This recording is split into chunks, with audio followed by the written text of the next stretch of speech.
ಸಂಸ್ಕೃತಿಯು ಭಾರತೀಯರ ಅಸ್ಮಿತೆ, ಅದು ಹೊರಗಿನಿಂದ ಬರುವ ಕಲಿಕೆಯಲ್ಲ. ಸಂಸ್ಕೃತಿಯು ಭಾರತೀಯರ ಅಸ್ಮಿತೆ, ಅದು ಹೊರಗಿನಿಂದ ಬರುವ ಕಲಿಕೆಯಲ್ಲ, ಅಂತರಂಗದ ಸಂಸ್ಕಾರ.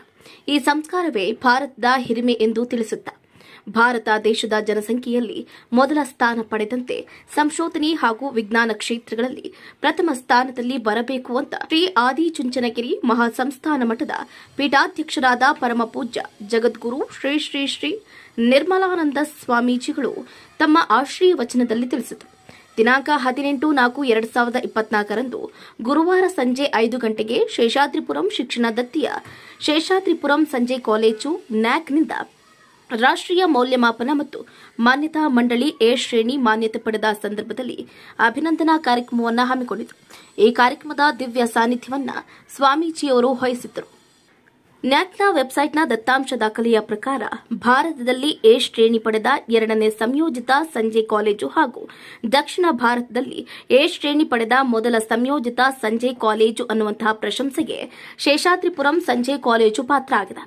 ಈ ಶುಭ ಸಂದರ್ಭದಲ್ಲಿ ಶೇಷಾದ್ರಿಪುರಂ ಸಂಜೆ ಕಾಲೇಜಿನ ಪ್ರಾಂಶುಪಾಲರು ಹಾಗೂ ಸಿಬ್ಬಂದಿ ವರ್ಗಕ್ಕೆ ಅಭಿನಂದನಾ ಸಮಾರಂಭವನ್ನು ಶೇಷಾದ್ರಿಪುರಂ ಶಿಕ್ಷಣ ದತ್ತಿ ಸಭಾಂಗಣದಲ್ಲಿ ಶೇಷಾದ್ರಿಪುರಂ ಶಿಕ್ಷಣ ದತ್ತಿಯು ಆಯೋಜನೆ ಮಾಡಿತ್ತು. ಇನ್ನು ಕಾರ್ಯಕ್ರಮದ ಅಧ್ಯಕ್ಷತೆ ವಹಿಸಿದ್ದ ಶೇಷಾದ್ರಿಪುರಂ ಶಿಕ್ಷಣ ದತ್ತಿಯ ಅಧ್ಯಕ್ಷರಾದ ಶ್ರೀ ಎನ್ಆರ್ ಪಂಡಿತಾರಾಧ್ಯ ಮಾತನಾಡಿ, ವಿದ್ಯಾರ್ಥಿಗಳ ವ್ಯಕ್ತಿತ್ವದಲ್ಲಿ ಸಂಸ್ಕೃತಿಯನ್ನು ಜಾಗೃತಿಗೊಳಿಸುವುದು ನಮ್ಮ ಕರ್ತವ್ಯ ಅಂತ ಹೇಳಿದರು.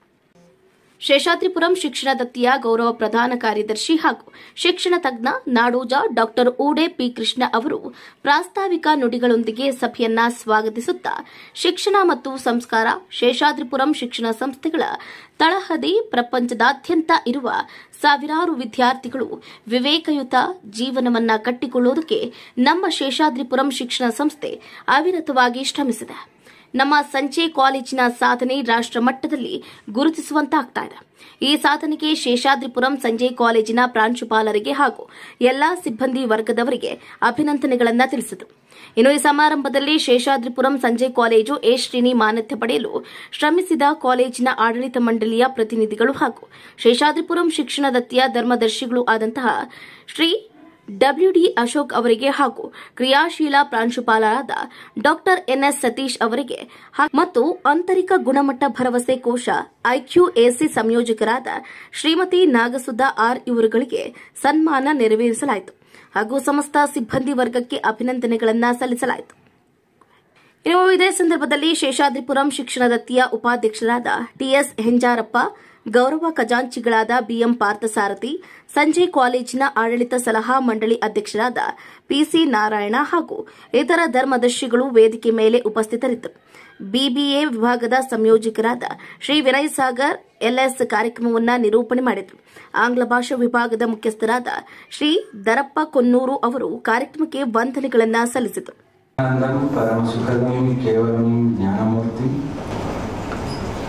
द्वन्द्वातीतं गगनसदृशं तत्त्वमस्यादिलक्ष्यम्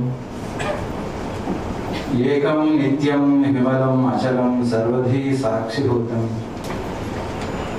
भावातीतं त्रिगुणरहितं सद्गुरुं तं नमामि. श्रीविद्यां जगतां धात्रीं सर्गस्थितिलयेश्वरीं नमामि ललितां नित्यां महात्रिपुरसुन्दरीं.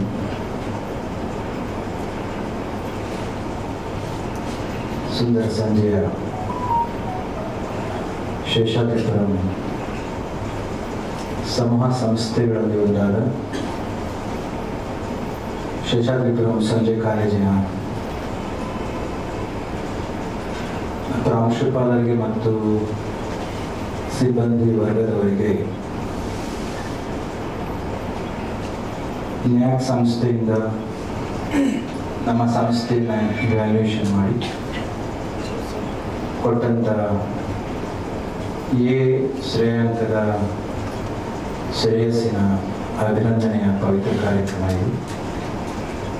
ಇಂಥ ಪರಮ ಪವಿತ್ರ ಕಾರ್ಯಕ್ರಮದಲ್ಲಿ ಪರಮ ಪೂಜ್ಯ ಜಗದ್ಗುರು ಶ್ರೀ ಪದ್ಮಭೂಷಣ ಡಾಕ್ಟರ್ ಬಾಲಗಂಗಾಧರನಾಥ ಮಹಾಸ್ವಾಮೀಜಿಯವರ ದಿವ್ಯ ಚೇತನಕ್ಕೆ ಮನಸ್ಸಾನಮಿಸಿ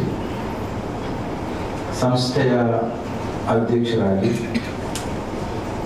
84ರ ಹರೆಯದಲ್ಲಿ ಹಲವಾರು ಸಂಸ್ಥೆಗಳಿಗೆ ಮಾರ್ಗದರ್ಶನವನ್ನು ಮಾಡ್ತಾ ಬಹುಮುಖ್ಯವಾಗಿ ನಮ್ಮ ಈ ಸಂಸ್ಥೆಗೆ ಅಧ್ಯಕ್ಷತೆಯನ್ನು ವಹಿಸಿ ಶೇಷಾದ್ರಿಪುರಂ ಶಿಕ್ಷಣ ದತ್ತಿಯನ್ನು ಮುನ್ನಡೆಸ್ತಾ ಇರ್ತಕ್ಕಂಥ ಹಿರಿಯರಾದ ಎನ್.ಆರ್. ಪಂಡಿತಾರಾಧ್ಯರವರೇ, ಸಾಮಾನ್ಯವಾಗಿ ಶೇಷಾದ್ರಿಪುರಂ ಸಮೂಹ ಸಂಸ್ಥೆಗಳು ಎಲ್ಲಿಯೇ ಇದ್ರೂ ಕೂಡ ನಾವು ಹೋಗ್ತಾ ಬರ್ತಾ ನೋಡಿದರೆ ಅದು ನಮ್ಮದೇ ಸಂಸ್ಥೆ ಏನೋ ಎಂಬ ಒಂದು ಭಾವನೆ ನಮಗೆ ಬರ್ತದೆ. ಆ ಒಂದು ಭಾವನೆ ತುಂಬ ಹತ್ತಿರದಿಂದ ಬರಲಿಕ್ಕೆ ಮೂಲ ಕಾರಣೀಕರ್ತರಾದಂಥವರು ನಮ್ಮ ನಾಡೋಜ ಡಾಕ್ಟರ್ ಉಡುಪಿ ಕೃಷ್ಣರವರು ಅಂತ ಹೇಳಿದರೆ ಅತಿಶಯೋಕ್ತಿಯಾದ ಹೌದು. ಶೇಷಾದ್ರಿಪುರಂ ಶಿಕ್ಷಣ ಸಂಸ್ಥೆಗಳ ಹುಟ್ಟಿಗೆ, ಅದರ ಪೂರ್ವ ಅಭಿವೃದ್ಧಿಗೆ ಕಾರಣೀಕರ್ತರಾಗಿರ್ತಕ್ಕಂಥವ್ರು ಹಲವಾರು ಮಾನ್ಯರಿದ್ದಾರೆ. ಅವರ ಸೇವೆಯನ್ನು, ಅವರ ತ್ಯಾಗವನ್ನು, ಅವರ ಶ್ರದ್ಧೆಯನ್ನು ನಾವು ನೆನಪು ಮಾಡಿಕೊಡ್ತಾರೇನೆ. ಕೃಷ್ಣ ಅವರನ್ನು ಯಾಕೆ ಹೆಸರು ಹೇಳಿದೆ ಅಂತಂದರೆ,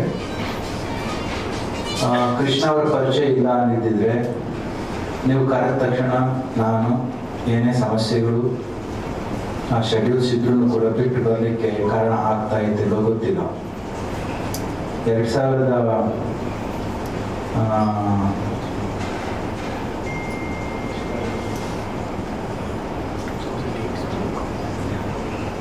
2008ರಲ್ಲಿ ನಾನು ಸಲ ಅಮೆರಿಕಕ್ಕೆ ಹೋಗಿದ್ದೆ. ನನ್ನ ಗುರುಗಳು ಕಳಿಸ್ಕೊಟ್ಟಿದ್ರು.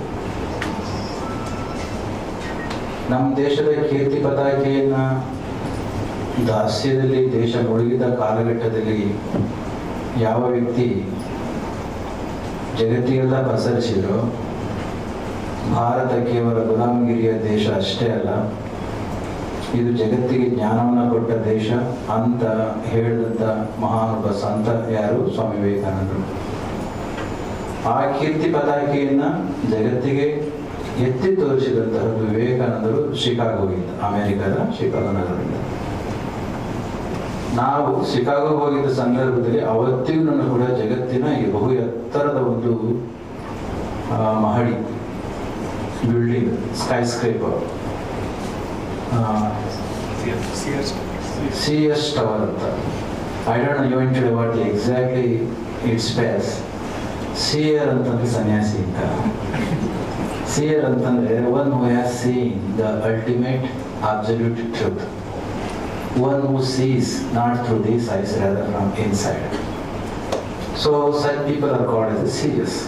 ಸನ್ಯಾಸಿಗಳಿಗೆ ಸಾಮಾನ್ಯವಾಗಿ ಶಬ್ದವನ್ನು saints, seers, monks, swamijis, in so many ways they are addressed. But seers is such a beautiful and sublime word. I don't know the reason why the tower is named as a seers tower. ಅದನ್ನು ನೋಡಲಿಕ್ಕೆ ಕರ್ಕೊಂಡು ಹೋಗಿದ್ದೆಲ್ಲ ಮೇಲೆ ಹತ್ತಿ ನೋಡ್ತಾ ಇರಬೇಕಾದ್ರೆ here I was seeing the entire Chicago city. The time when I was looking at, that time, around the same time, this guy was standing next to me.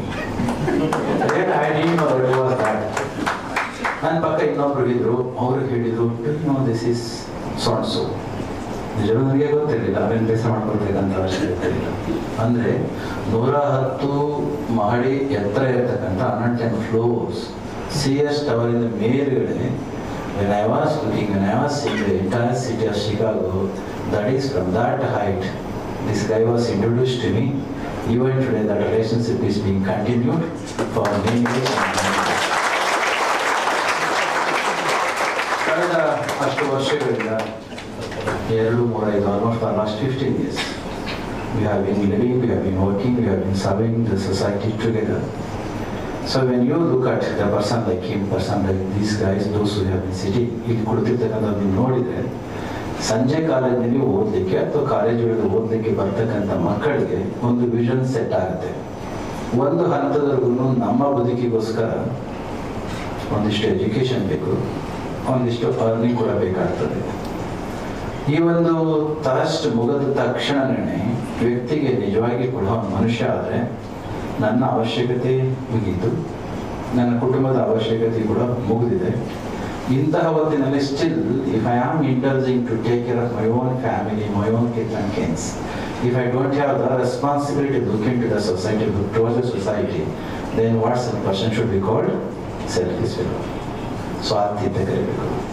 ಅದಕ್ಕೆ ಇವರೆಲ್ಲರೂ ಕೂಡ ಮೇಲೆ ಕೊಡ್ತಿರ್ತಕ್ಕಂಥವ್ರು, ಕೆಳಗಡೆ ಕೊಡ್ತಿರ್ತಕ್ಕಂಥ ಸಾಕಷ್ಟು ಮಂದಿ ತುಂಬ ಮರ್ಯಾದೆಗೆ ಗೌರವಕ್ಕೆ ಅರ್ಹರ ಕಾರಣ ನಿಮ್ಮ ಬದುಕನ್ನು ಮಾತ್ರ ನೀವು ಬದುಕಿದ್ರಿಂತಲ್ಲ, ಜಗತ್ತಿನ ಜನಗಳಿಗೋಸ್ಕರ ಕೂಡ ಬದುಕಿದ್ರಿ. ಅದನ್ನೇ ಸ್ವಾಮಿ ವಿವೇಕಾನಂದರು ಅದೇ ಶಿಕಾಗೋ ನಗರದಲ್ಲಿ ನಿಂತ್ಕೊಂಡು ಮೈಸೂರು ಮಹಾರಾಜರಿಗೆ ಒಂದು ಪತ್ರ ಬರೀತಾರೆ. ಕೇಳಿದ್ರಲ್ಲ, ಮೈಸೂರು ಮಹಾರಾಜರಿಗೆ ಒಂದು ಪತ್ರ ಬರೀತಾರೆ. Because Mysuru Maharaja inspired Swami Vivekananda so much to go to America. As a result, when he went there, when he brought the sublimity to our country, to our culture, to our religion, ಅಂಥ ಹೊತ್ತಿನಲ್ಲಿ ಒಂದು ಪತ್ರ ಬರೀತಾರೆ. ಅದು ಸ್ವಲ್ಪ ದೀರ್ಘವಾದ ಪತ್ರ ನೀವು ಕೇಳಿದ್ದೀರಿ. ಬಿ ಆರ್ ರಾಜನ್, ನಮ್ಮ ಮೈಸೂರಿನ ನಾಲ್ವಡಿ ಕೃಷ್ಣರಾಜ ಒಡೆಯರವರು ಇವತ್ತಿನ ಎಲ್ಲ ಶ್ರೇಷ್ಠತೆಗಳಿಗೆ ಕಾರಣ ಆದಂಥವ್ರು. ಅವರ ತಂದೆಯವರು ಯಾರು? ಚಾಮರಾಜ ಒಡೆಯರವರು. ಅವರು ಚಾಮರಾಜರಲ್ಲ, ಅವರೇ ಪತ್ರ ಬರೆದದ್ದು ನಾವೆಲ್ಲರಿಗೂ ಕೂಡ ದಾರಿದೀಪ ಆಗಬೇಕು. ಅವರು ಬರೆದ ದೊಡ್ಡದಿದೆ, 4 ಲೈನ್ಗಳು ನೋಡಿ. Dear Rajan, life is very short, life is very short. ಎಲ್ಲದನ್ನು ಜಾಸ್ತಿ ವರ್ಷ ಬದುಕಿರಲಿಲ್ಲ. So can you bringing the one who lives ಜಾಸ್ತಿ ಬಿಡೋದು 150 ವರ್ಷ ಬದುಕಿರಲ್ಲ ಅಂತ ಕರ್ಕೊಂಡು. Life is very short. All the vanities of the world are transient. He only lives who will live for others. The rest are more dead than alive. ಈ ಧ್ಯೇಯವನ್ನು ಇಟ್ಟುಕೊಂಡು ನೀವೆಲ್ಲರೂ ಕೂಡ ಕೆಲಸವನ್ನು ಮಾಡ್ತಾ ಇರೋದ್ರಿಂದ ನಮ್ಮ ಈ ಸಂಸ್ಥೆ 1971 ಅಸ್ತಿತ್ವಕ್ಕೆ ಬಂದು ಆ ಕಾಲಕ್ಕೆ ಈವ್ನಿಂಗ್ ಕಾಲೇಜಿನ ಸಂಸ್ಥಾಪಿಸಬೇಕು. ಮಕ್ಕಳಿಗೆ ವಿದ್ಯೆಯಿಂದ, ಹೈಯರ್ ಎಜುಕೇಷನಿಂದ ವಂಚಿತರಾಗಿರ್ತಕ್ಕಂಥವ್ರಿಗೆ ಒಂದು ಒಳ್ಳೆಯ ಉತ್ತಮ ಎಜುಕೇಷನ್ ಕೊಡಬೇಕು ಅಂತ ಕನಸನ್ನು ಕಂಡಲ್ಲ.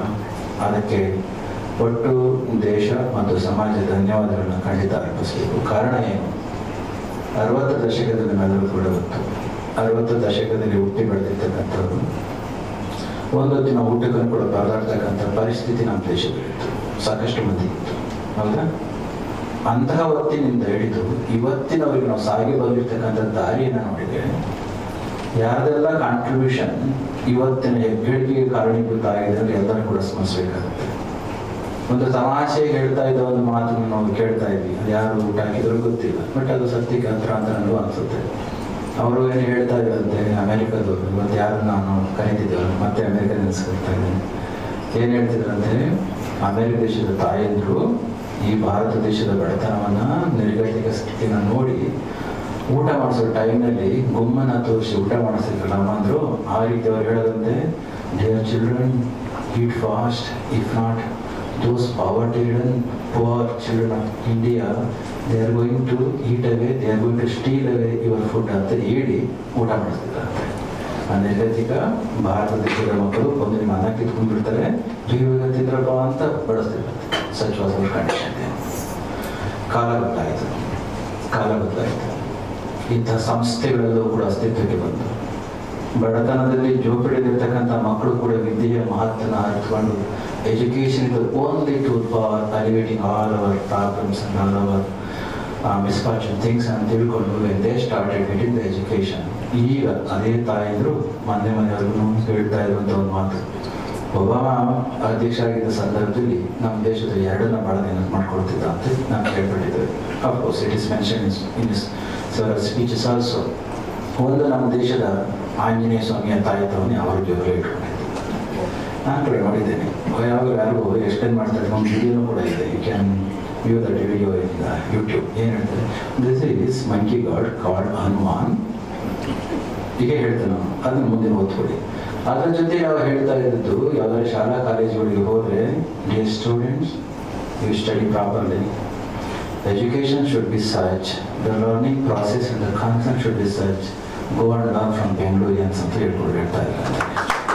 ಈ ಮಾತು ನಾವು ಹೇಳ್ತಾ ಇರೋ ಹೊತ್ತಿನಲ್ಲಿ ಅದು ಅದಾದ ಕಾಲಘಟ್ಟ ನೋಡಿ ತಾಯಿದ್ರು ಮತ್ತೆ ಹೇಳಲಿಕ್ಕೆ ಸ್ಟಾರ್ಟ್ ಮಾಡಿದ್ರಂತೆ ಮಕ್ಕಳಿಗೆ, ಡಿಯರ್ ಚಿಲ್ಡ್ರನ್. ಯಾಕೆ ಅವ್ರು ಹೇಳ್ತಿದ್ರು ಅಂತಂದರೆ ಅಮೇರಿಕನ್ಸು ಎಜುಕೇಷನನ್ನು ತುಂಬ ಸೀರಿಯಸ್ ಆಗಿ ತೊಗೊಂಡಿಲ್ಲ ಅಂತ ಎಲ್ಲರೂ ಕೂಡ ಗೊತ್ತು. ಇಲ್ಲಿಂದ ಇತ್ತೀಚೆಗೆ ಹೋದ ಮಕ್ಕಳು, ನಮ್ಮ ಭಾರತದ ಮಕ್ಕಳು ಎಲ್ಲೆಲ್ಲಿದ್ದಾರೋ ಅವರು ಇರ್ತಕ್ಕಂಥ ಆ ನೆಲೆಗಳಲ್ಲಿ ಅಮೇರಿಕದ ಸಿಟಿಸನ್ಸ್ ಅಂದರೆ ಅಲ್ಲಿ ಹುಟ್ಟಿ ಬೆಳೆದಂತಹ ಮೂಲ ನಿವಾಸಿಗಳು ಯಾರಾದರೂ ಇದ್ದರೆ ಅವರು ಎಕ್ಸ್ಟೆನ್ಷನ್ಗಳನ್ನ ಚೇಂಜ್ ಮಾಡ್ಕೊಂಡು ಹೋಗ್ತಾರಂತೆ. ಯಾಕೆಂದರೆ ಭಾರತೀಯರ ಜೊತೆ ಬದುಕಬಾರ್ದು ಅಂತಲ್ಲ, ಏನಾಗಿದೆ ನಮ್ಮ ದೇಶದಲ್ಲಿ ಇಲ್ಲಲ್ಲ, ಅಲ್ಲಿ ಹೋದ್ರು ಅವ್ರು ಮಾಡ್ತಕ್ಕಂಥ ಕೆಲಸ ಅದೇ ಕೆಲಸ. ನಮ್ಮ ತಾಯಿಯಂದ್ರು ಹಾಳಾದವನೇ ಯಾಕೋ ಪಕ್ಕದ ಮನೆಗಿಂತ ಗ್ರೇಟ್ ನಿನಗೆ ಕಡಿಮೆ ಬಂತು ಅಂತ ಇಲ್ಲ ಹೇಳಿದ್ರು ಅದು ಕೂಡ ಅದೇ ಹೇಳ್ತಿರ್ತಾರೆ. ಈ ಪ್ರೆಸರ್ನ ತಡ್ಕೊಳ್ಳಿಕ್ಕಾಗದ್ರೆ ಅವ್ರು ಆ ಕಡೆ ಹೊರಟಿರ್ತಾರೆ. ಈಗ ಚೇಂಜ್ ಆಗಿದೆ ಅಂತ ಅಮೆರಿಕ ತಾಯಿಯನ್ನು ಕೂಡ ಹೇಳಿ ಸ್ಟಾರ್ಟ್ ಮಾಡಿದ್ರು. Dear children, study properly. ಮುಂಚೆ ಏನು ಹೇಳ್ತಿದ್ರು? ಈಟ್ ಪ್ರಾಪರ್ಲಿ. ಈಗ ಅವ್ರು ಹೇಳ್ತಿದ್ದಾರೆ study properly. If not those Indian meritorious, quite intelligent, highly skillfully equipped, okay, children, students are going to snatch away all your opportunities and their ಇದು ಯಾರು ಹೇಳಿದ್ರು ಗೊತ್ತಿಲ್ಲ, ಆದರೆ ವಾಸ್ತವ ಅಲ್ವಾ? ವಾಸ್ತವ ತಾನೆ. ಆ ಮಟ್ಟಕ್ಕೆ ಇವತ್ತು ನಮ್ಮ ಮಕ್ಕಳು, ನಮ್ಮ ದೇಶದ ಸ್ಥಿತಿ ಹೋಗಿದೆ ಅಂತಂದರೆ, ಏನಿದೆ ಅಂತಂದರೆ ಕೇವಲ ಸರ್ಕಾರಗಳಿಂದ ಪರ್ಮಿಷನ್ ತೆಗೆದುಕೊಂಡು ನಾಡಿನ ಕಾನೂನು ಮತ್ತು ನಿಯಮಗಳ ಅಡಿಯಲ್ಲಿ ಸಂಸ್ಥೆಗಳನ್ನು ಹುಟ್ಟುಹಾಕಿ ಆ ಮಕ್ಕಳಿಗೆ ಬೇಕಾಗಿರ್ತಕ್ಕಂಥ ವಿದ್ಯೆಯನ್ನು, ಬುದ್ಧಿಯನ್ನು ಕೊಡ್ತಕ್ಕಂಥ ಇಂದೆಲ್ಲ ಸಂಸ್ಥೆಗಳು ಬಾರದೆ ಹೋಗಿದ್ದಿದ್ರೆ ಬಹುಶಃ ಇಷ್ಟು ಶೀಘ್ರ ಗತಿಯಲ್ಲಿ ನಾವು ಈ ಸಾಧನೆಯನ್ನು ಮಾಡಲಿಕ್ಕೆ ಸಾಧ್ಯವಿಲ್ಲ. ಅದರಲ್ಲಿ ಕೂಡ ಮೈಸೂರು ಪ್ರಾಂತ್ಯದಲ್ಲಿ ಅರೌಂಡ್ 1910 or 1915 ನಮ್ಮ ಈ ಪ್ರಾಂತ್ಯದ ಲಿಟ್ರಸಿ ರೇಟ್ ಇದ್ದದ್ದೇನೆ 5% ಅಂತೆ. ನಾಲ್ವಡಿ ಕೃಷ್ಣರಾಜ್ ಅವರು ಅಧಿಕಾರಕ್ಕೆ ಬಂದಾಗ ಒಂದು ಸರ್ವೆ ಮಾಡಿಸಿದಾಗ ಗೊತ್ತಾದದ್ದು. ಎಷ್ಟು? 5%. ಈಗ ಎಷ್ಟಾಗಿದೆ? ಬಹುಶಃ ಈ ಪ್ರಾಂತ್ಯದಲ್ಲಿ ಅಷ್ಟನ್ನೇ ತೆಗೆದುಕೊಂಡ್ರೆ though the state literacy average is around 76 or 78%. ಇದ್ರೂ ಕೂಡ ನಮ್ಮ ಈ ಭಾಗದಂತೂ ಇನ್ನೂ ಜಾಸ್ತಿ ಇದೆ. ಕಾರಣ ಇಂಥ ಸಂಸ್ಥೆಗಳೆಲ್ಲವೂ ಕೂಡ ಶ್ರದ್ಧೆಯಿಂದ ಕೆಲಸ ಮಾಡಿರ್ತಕ್ಕಂಥ ಈ ಕಾಲಘಟ್ಟದಲ್ಲಿ ಈವ್ನಿಂಗ್ ಕಾಲೇಜ್ ಅಸ್ತಿತ್ವಕ್ಕೆ ಬಂದಿರತಕ್ಕಂಥದ್ದು ತುಂಬ ಸಂತೋಷವಾದ ಒಂದು ವಿಚಾರ. ಈವ್ನಿಂಗ್ ಕಾಲೇಜ್ ಯಾಕೆ ಬೇಕು ಅಂತಕ್ಕಂಥದ್ದು ಎಜುಕೇಷನ್ ಪಡ್ಕೊಳ್ತಾ ಇರ್ತಕ್ಕಂಥ ಮಕ್ಕಳಿಗೆ ಗೊತ್ತಿದೆ. ಯಾವ್ಯಾವುದರ ಕಾರಣಕ್ಕೆ ಇವತ್ತಿಗೂ ಕೂಡ ಬಡತನ ಸ್ವಲ್ಪ ಇರ್ತಕ್ಕಂಥ ಕಾಲಘಟ್ಟದಲ್ಲಿ ಆ ಮಕ್ಕಳು ಯಾವುದೋ ಒಂದು ಕಾಲಘಟ್ಟದಲ್ಲಿ ಎಜುಕೇಷನ್ನಿಂದ ಡ್ರಾಪ್ ಔಟ್ ಆದಾಗ ಮತ್ತೆ ಎಜುಕೇಷನ್ ಯಾವುದೋ ಒಂದು ಸಣ್ಣ ಕೆಲಸಕ್ಕೆ ಸೇರಿಕೊಳ್ತಾರೆ ಅಂತ ಇಟ್ಕೊಳ್ಳಿ, ಒಂದು P1 ಪೋಸ್ಟ್ಗೂ ಅಟೆಂಡರ್ ಪೋಸ್ಟ್ಗೆ ಯಾವುದೋ ಒಂದು ಕೆಲಸಕ್ಕೆ ಸೇರಿಕೊಳ್ತಾರೆ. ಆದರೆ ಅಲ್ಲಿಂದ ಎದ್ದು ಇನ್ನೂ ಉನ್ನತವಾಗಿರ್ತಕ್ಕಂಥ ಸ್ಥಾನಕ್ಕೆ ಹೋಗಬೇಕು ಅಂತಂದರೆ ಸುಮ್ಮನೆ ಕೊಡ್ತಾರೆ? ಕೊಡೋದಿಲ್ಲ. ಏನು ಕೊಡಬೇಕು? ಚಿಕ್ಕ ವಯಸ್ಸಿನಲ್ಲಿ ಪಡ್ಕೊಳ್ಬೇಕಾಗ್ತಕ್ಕಂಥದ್ದು ಎಜುಕೇಷನ್ ಮತ್ತೆ ಪಡ್ಕೊಂಡದ್ದೇ ಆದರೆ ಆ ಮಕ್ಕಳಿಗೆ by virtue of their qualification, the eligibility, they are going to be bestowed and be elevated in the cadre system. ಈ ಕಾರಣಕ್ಕೆ ಈ ಒಂದು ಈವ್ನಿಂಗ್ ಕಾಲೇಜ್ ಮಾಡಿದ್ದು ತುಂಬ ಸಂತೋಷ ಆಯಿತು. ಕೋವಿಡ್ಗೂ ಪೂರ್ವದಲ್ಲಿ UPSC ಎಕ್ಸಾಮ್, ನೆನ್ನೆ UPSC ರಿಸಲ್ಟ್ ಬಂದಂತ ಕಾಣಿಸುತ್ತೆ. ಹೌದಲ್ಲ? ಕರ್ನಾಟಕದಿಂದ 25 ಅದಕ್ಕಿಂತ ಜಾಸ್ತಿ ಸಂಖ್ಯೆಯಲ್ಲಿ ಮಕ್ಕಳು ಸೆಲೆಕ್ಟ್ ಆಗಿದ್ದಾರೆ. ತುಂಬ ಸಂತೋಷ. ಅವರೆಲ್ಲರೂ ಕೂಡ ನಿಮ್ಮ ಪರವಾಗಿ ಧನ್ಯವಾದಗಳನ್ನ ಹೇಳೋಣ. ಕೋವಿಡ್ ಪೂರ್ವದಲ್ಲಿ ನಮ್ಮ ಒಬ್ಬ ಹುಡುಗ UPSC ಪ್ರಿಲಿಮ್ಸ್ ಮತ್ತು ಮೇನ್ಸ್ನ ಬರೆದು ಆಬ್ವಿಯಸ್ಲಿ ಕ್ಯಾಂಡಿಡೇಟ್ ಸ್ಟೇಜ್ ಆಫ್ ಇಂಟರ್ವ್ಯೂಗೆ ಹೋದ ಸಂದರ್ಭದಲ್ಲಿ ಅವನ ಸರ್ಟಿಫಿಕೇಟ್ಸು ಇವೆಲ್ಲವನ್ನು ಕೂಡ ನೋಡಿ ಇಂಟರ್ವ್ಯೂ ಮಾಡ್ತಕ್ಕಂಥ ಒಂದು ಪ್ರಶ್ನೆಯನ್ನು ಮಾಡ್ತಾರೆ. ಅದು ನೀನೆಲ್ಲ ಸರ್ಟಿಫಿಕೇಟ್ಸು ಡಿಗ್ರಿಗಳನ್ನ ನೋಡಿದರೆ ಇಲ್ಲ ಈವ್ನಿಂಗ್ ಕಾಲೇಜಲ್ಲಿ ಓದಿದ್ಯಾ, ಇಲ್ಲ ಕರ್ನಾಟಕ ಸ್ಟೇಟ್ ಓಪನ್ ಯೂನಿವರ್ಸಿಟಿನಲ್ಲಿ ಓದಿದ್ಯಾ, ಹೀಗೆಲ್ಲ ಓದಿದ್ಯಾ, ಅದು ಕೂಡ you are eligible as a result, you are return prelims mains and you are ಸತ್ಯ ಒಪ್ಕೊಳ್ತೇವೆ. ಆದರೆ ಜನರಲಿ ಇನ್ ದ ಸೊಸೈಟಿ ಯಾರು ಬೇಸ ಮಾಡ್ಕೊಳ್ಳಿ ಕೂಡ ಯಾವಾಗ ಹೇಳ್ತಾರಂತೆ, it looks these degrees are second rated, your education second rated. ನಾವ್ಯಾರಾದ್ರೂ ಹೇಳಿದ್ರೆ ಏನು ಮಾಡ್ತಿದ್ವಿ ಗೊತ್ತಾ? Most of the students are improve to that. ಕಣ್ಣ ನೀರು ಹಾಕೊಂಡು ಬೇಸರ ಮಾಡಿಕೊಂಡು bringing all the sorrow on our face. ಹೇಳಿ ನಮ್ಮ ಅಪ್ಪನ ಕಥೆಗಿಂತ ನಿಮ್ಮ ಬಡತನ ಹೀಗಿದೆ ಹೀಗೆ ಅಂತೆಲ್ಲ ಹೇಳಿ ಹೇಳ್ತಾರೆ. ಇರ್ತಕ್ಕಂಥ ಸಂದರ್ಭದಲ್ಲಿ ಬಂದ್ಬಿಡ್ತದೆ, ದುಗಡ ಬರ್ತದೆ, ಏನು ಮಾಡ್ಲಿಕ್ಕೆ ಆಗೋದಿಲ್ಲ. ಆದರೆ ಹುಡುಗ ಹೇಳಿದಂತೆ ಕೇಳಿದ ಪ್ರಶ್ನೆ ಏನು? How come all your degrees are second rated degrees? ಅದಕ್ಕೆ ಹುಡುಗ ಇಂಟರ್ವ್ಯೂನಲ್ಲಿ ಹೇಳಿದಂತೆ, yes sir, when hunger was primary to the secondary, education was secondary for me. ನಾವು ಎಷ್ಟು ಮಾರ್ಕ್ಸ್ ಕೊಟ್ಟಿರ್ಬೋದು ಮಾಸ್ಟ್ರು, ಅವರು ಕೊಟ್ಟಿರ್ಬೋದಲ್ಲ. ಅದಕ್ಕೋಸ್ಕರ ಇಂಟರ್ವ್ಯೂಗೆ ಹೋಗ್ತಕ್ಕಂಥ ಸಂದರ್ಭದಲ್ಲಿ ನಮ್ಮ ಮೇನ್ ಸ್ಟ್ರೀಮ್ನಲ್ಲಿ ಎಜುಕೇಷನ್ ಏನಿದೆ, ಯಾವುದೇ ಸ್ಟ್ರೀಮ್ನಲ್ಲಿ ಹೋದ್ರೂ ಕೂಡ ಅಷ್ಟೇ ಗೌರವ ಇರುತ್ತೆ. ಆದರೆ ಒಂದು ವೇಳೆ ಎಲ್ಲಾದರೂ ಕೂಡ ನಮ್ಮ ಎಜುಕೇಷನ್ ಡ್ರಾಪ್ ಆಗಿತ್ತು ಅಂತಂದರೆ ಅಲ್ಲಿಗೆ ನಿಲ್ಲಿಸ್ತಾರೆ, ಮುಂದೆ ಹೋಗ್ತಕ್ಕಂಥ ಭಾಳ ಸಂತೋಷ. ಅಂತಹ ಅಭಿಂಸೆಯನ್ನು ಹೊತ್ತಂಥ ಮಕ್ಕಳಿಗೆ ಒಂದು ವ್ಯವಸ್ಥೆಯನ್ನು ಕಲ್ಪಿಸ್ಲಿಕ್ಕೋಸ್ಕರ 70-71 ಸುಮಾರಿಗೆ ಈ ಸಂಸ್ಥೆ ಅಸ್ತಿತ್ವಕ್ಕೆ ತಂದ್ರಲ್ಲ ಅಂತೆಲ್ಲ ಮಹನೀಯರನ್ನು ಕೂಡ ನಾವು ಧನ್ಯವಾದಗಳನ್ನು ಖಂಡಿತ ಹೇಳಬೇಕಾಗ್ತದೆ.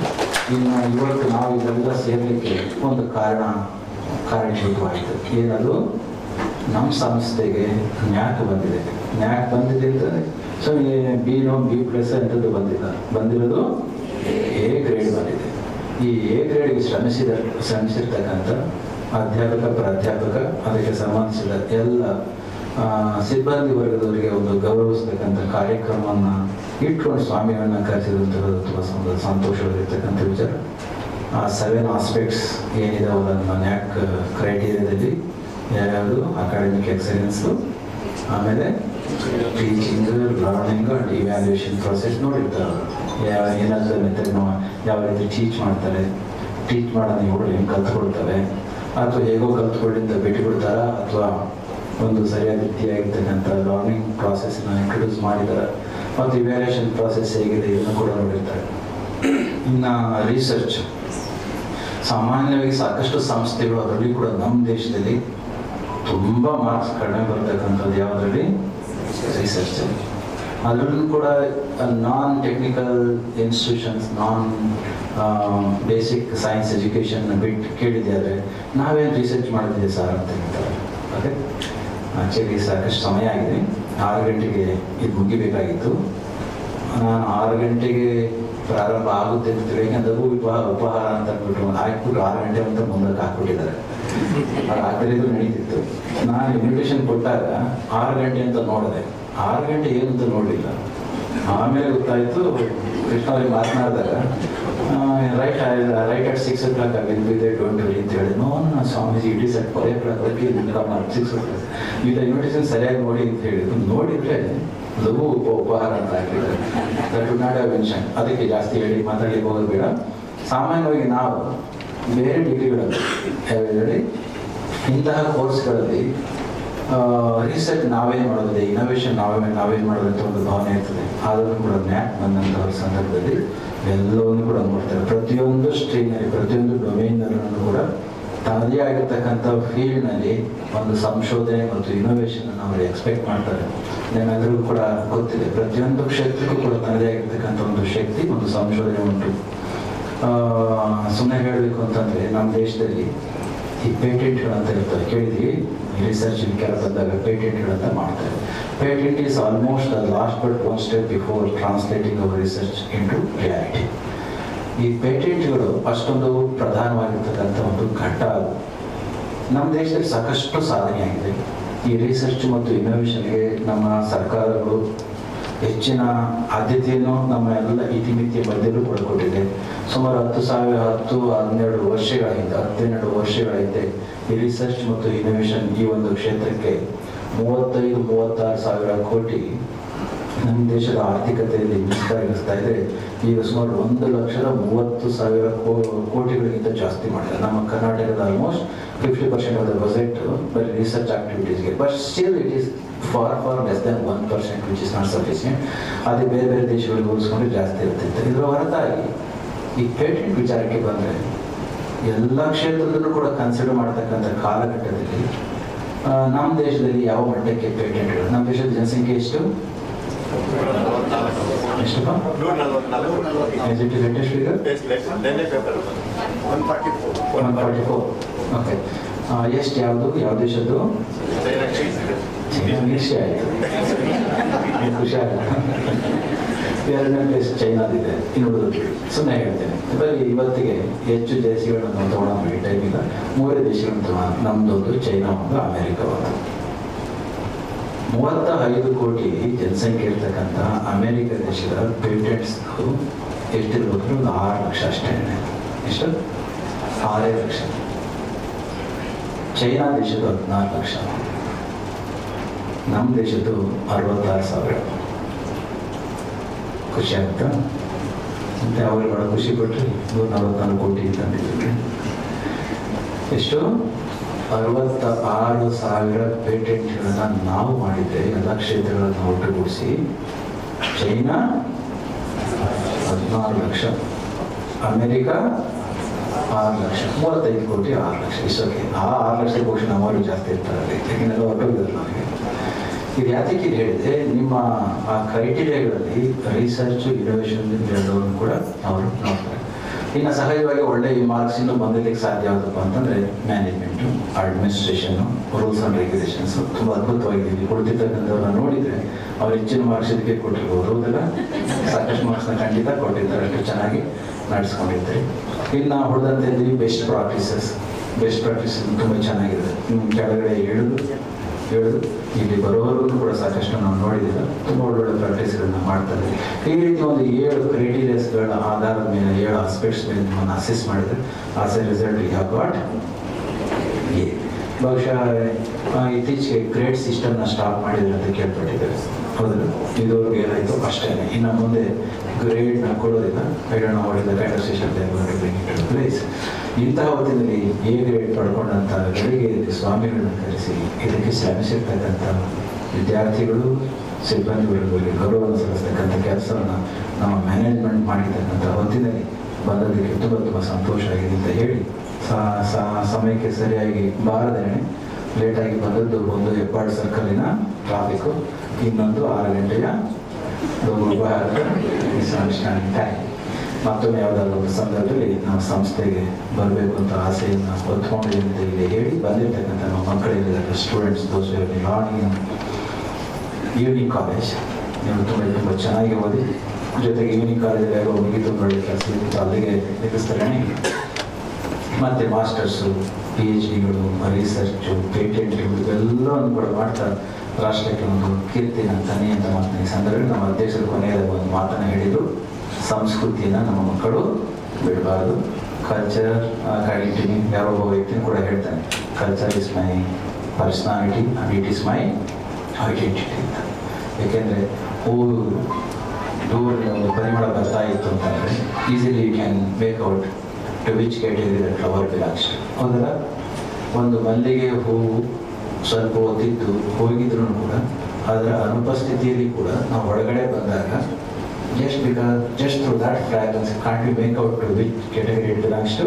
ಇದು ಮಲ್ಲಿಗೆ ಹೂವು ಅಂತಲೇ ಮಲ್ಲಿಗೆ ಹೂವು ಇತ್ತು ಅಂತಲೇ ಭಾವಿಸ್ತಾರೆ. ಅದೇ ರೀತಿ ಹುಡುಗರು ಓದೋದಷ್ಟೇ ಅಲ್ಲ, ಅರಳೋದಷ್ಟೇ ಅಲ್ಲ, ಹರಡಿದ ಮೇಲೆ ಪರಿಮಳವೂ ಕೂಡ ಬರೋ ಹಾಗೆ ನಾವು ಬದುಕಬೇಕಾಗುತ್ತೆ. ಅದನ್ನು ನಾವು ಹೇಳಿದಾಗೆ ನಮ್ಮ ಸಂಸ್ಕೃತಿ ಅದಕ್ಕೆ ಮಾನ್ಯತೆಯನ್ನು ಕೊಡುತ್ತೆ. ಅದಕ್ಕೆ ಅವರು ಹೇಳಿದ್ದು culture is my personality and it is my identity. ಯಾಕೆ ಅಂತಂದರೆ that culture will distinguish me, that very culture will distinguish me at personal level, means physical level, and at mental level, at intellectual level, and at the same time at the level of the blissfulness, at the spiritual level. These are the things at which I am going to be distinguished if I have a culture. Antha culture should be the essential part, core part of our life.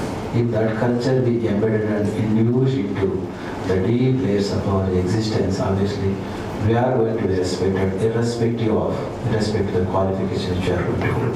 Even after having the highest qualification and the eligibility, if I miss that culture, obviously I am going to be discarded. So if that is not to happen, we have to allow that culture to come in. Culture ಹೊರಗಡೆಯಿಂದ ಬರ್ತಕ್ಕಂಥದ್ದಲ್ಲ. ಯಾವುದೇ ಹೂವಿಗೆ ನಾವು ಸುವಾಸನೆಯನ್ನು ಹೊರಗಡೆ ತಂದು ಸಿಂಪಡಿಸೋಕ್ಕಾಗೋದಿಲ್ಲ. ಎಲ್ಲಿಂದ ಬರ್ತದ್ದು? ಒಳಗಡೆಯಿಂದನೇ ಹರಡ್ತಕ್ಕಂಥದ್ದು. Next we should allow that culture to blossom from within. ಅಂಥದ್ದು ಆಗಬೇಕು ಅಂದರೆ ಅವರು ಹೇಳಿದಾಗೆ spirituality should be the core essence of our existence. ಅಂಥದ್ದೊಂದು ವ್ಯವಸ್ಥೆ ಕೂಡ ನಮ್ಮ ಮಕ್ಕಳಿಗೆ ಬರಲಿ. ಅಂಥದ್ದೊಂದು ನಾನು ಕಾಣ್ತಾ ಇದ್ದೇನೆ. ಅದರಿಂದ ಹೆಚ್ಚು ಪ್ರಬಲವಾಗಿ ಬೆಳೀಲಿ ಅಂತ ಹೇಳ್ತಾ ಕೃಷ್ಣ ಅವರು ಮತ್ತು ನಮ್ಮ ಪ್ರಾಂಶುಪಾಲರು ನೀವೆಲ್ಲರೂ ಕೂಡ ಅಪೇಕ್ಷೆ ಪಟ್ಟ ಮೇರೆಗೆ ನಾವು ಇವತ್ತು ಇಲ್ಲಿಗೆ ಬಂದು ಈ ಕಾರ್ಯಕ್ರಮದಲ್ಲಿ ಭಾಗವಹಿಸಿ ನಿಮ್ಮೆಲ್ಲರ ಮಧ್ಯದಲ್ಲಿ ಇರಲಿಕ್ಕೆ ಅವಕಾಶ ಆಯಿತು. ತುಂಬ ಸಂತೋಷ. ಇಂತಹ ಹೆಚ್ಚು ಹೆಚ್ಚು ಅಪರ್ಚುನಿಟೀಸ್ಗಳನ್ನ, ಸದಾವಕಾಶಗಳನ್ನ ಮತ್ತೆ ನಮಗೆ ಕೊಡ್ತಾರೆ ಅಂತ ಹೇಳ್ತಾ ನಾನು ಮಾತು ಮುಗಿಸ್ತೇನೆ. ಜೈ ಶ್ರೀರಾಮ್.